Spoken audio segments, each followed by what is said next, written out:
Assalamualaikum warahmatullahi wabarakatuh. Para hadirin yang dirahmati oleh Allah Subhanahu wa taala, sahabat setia bisikan dari langit, mudah-mudahan tetap diberikan curahan rahmat, limpahan karunia dan berupa kesehatan ila akhiril umur oleh Allah Subhanahu wa taala.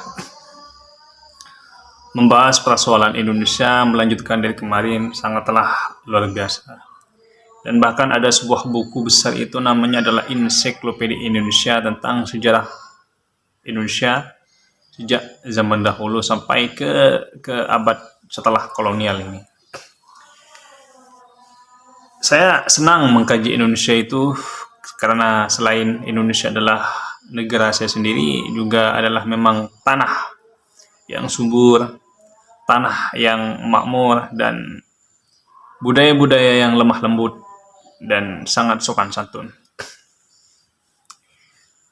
Sehingga saya banyak melakukan perjalanan-perjalanan menemui orang-orang yang memang paham betul terhadap eksistensi Indonesia ini, yaitu tentang adanya Indonesia ini dari zaman ke zaman. Sehingga saya banyak menemukan dan bertemu dengan para budayawan dan pakar keris, pakar akik, dan pakar-pakar yang memang mengerti betul tentang seluk-beluk apa yang telah diwariskan oleh nenek moyang kita ini.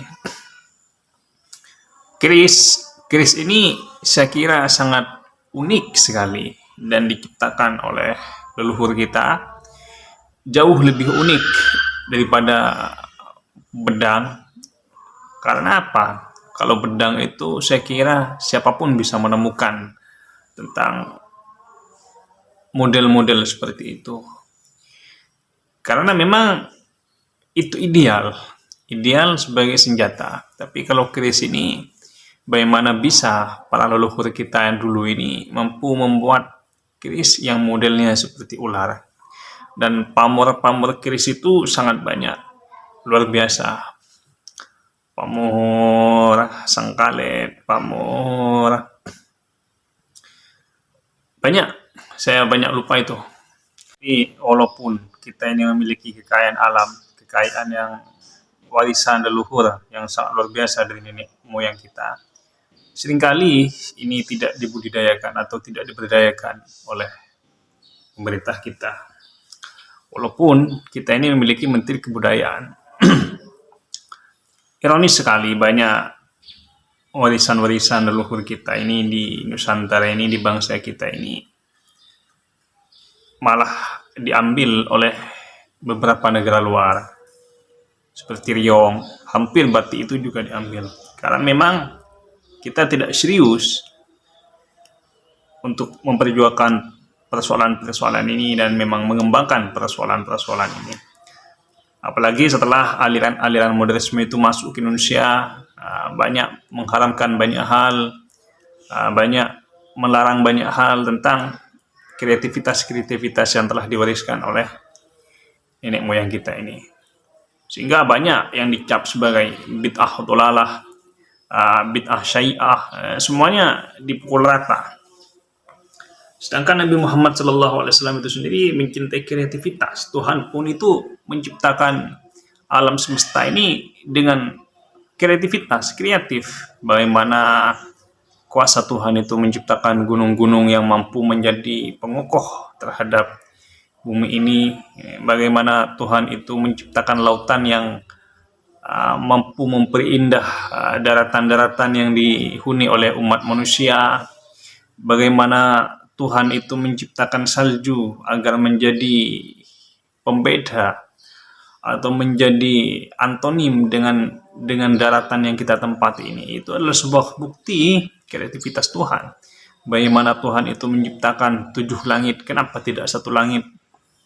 Karena memang lapis-lapis itu adalah menandakan suatu kreativitas. Bagaimana Tuhan itu menciptakan banyak bintang-bintang, indahan-keindahan.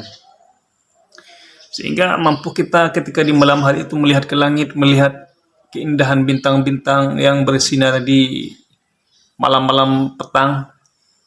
Itu kan adalah sebuah bukti bahwa Tuhan itu maha kreativitas.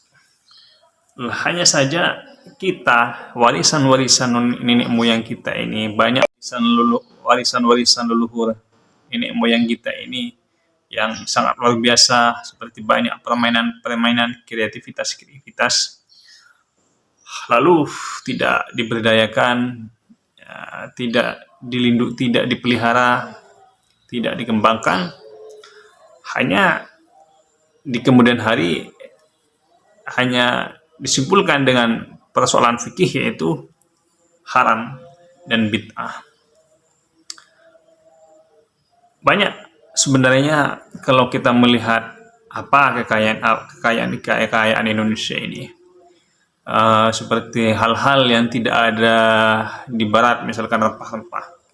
Kalau kita membaca sejarah, kita mengkaji sejarah bagaimana Napoleon Bonaparte itu ingin mencari rempah-rempah, bagaimana orang-orang Eropa seperti Vasco da Gama dan Ratu Belanda pada saat itu memang tujuannya bukan untuk menjajah Indonesia.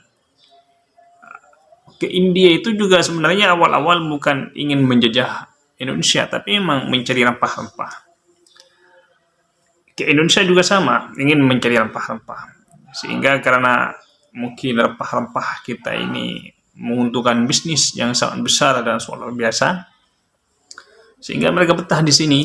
Di sini dijual mahal, di sini dijual murah, di Eropa sana dijual dengan angka 50 kali lipat, bahkan sampai 100 kali lipat.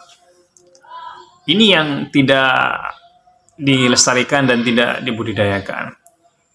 Saya sangat bangga dengan adanya produk-produk asli Indonesia seperti Sido muncul, tolak angin yang diciptakan dari herbal asli dan rempah-rempah Indonesia. Itu adalah sebuah bukti bahwa kita ini memang nasionalisme tinggi dalam bab warisan leluhur kita dan dalam membudidayakan apa yang kita miliki, tidak mengekspor seperti obat-obatan.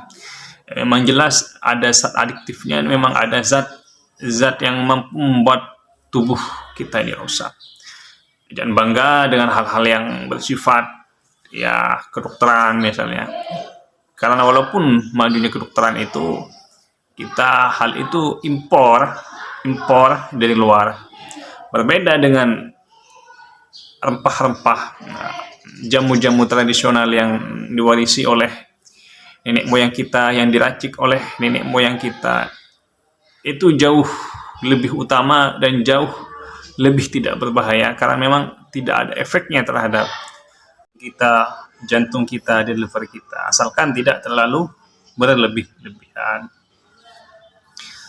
Maka dari itulah ketika saya telah banyak membaca tentang persoalan-persoalan ini, baik dari tulisan-tulisan maupun diskusi-diskusi langsung dengan para pencinta budaya di Indonesia ini, saya memang menyimpulkan bahwa banyak budaya-budaya yang tidak dilestarikan oleh bangsa ini hampir mau punah dan hampir tidak bisa diselamatkan.